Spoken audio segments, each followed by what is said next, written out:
Okay, now you're done observing and you want to shut it down. Always remember to turn off the finder scope after use. The little switch here, okay?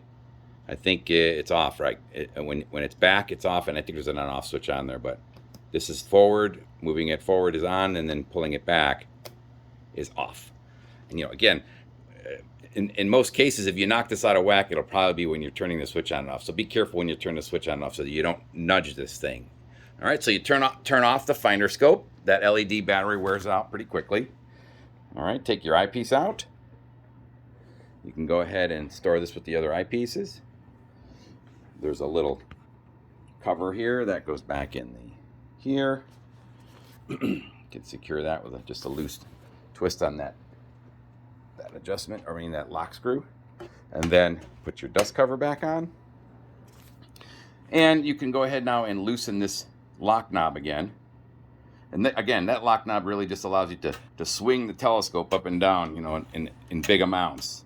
The slow motion knob is just for when you're observing.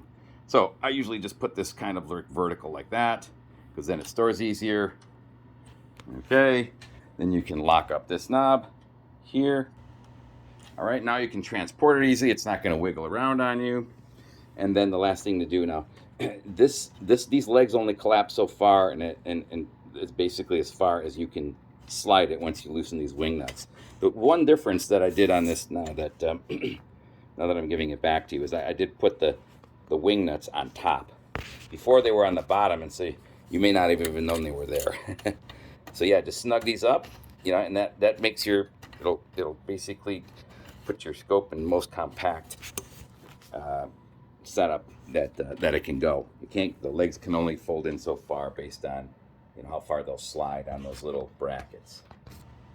Okay, so yeah, I did that one, then I'll do the other two.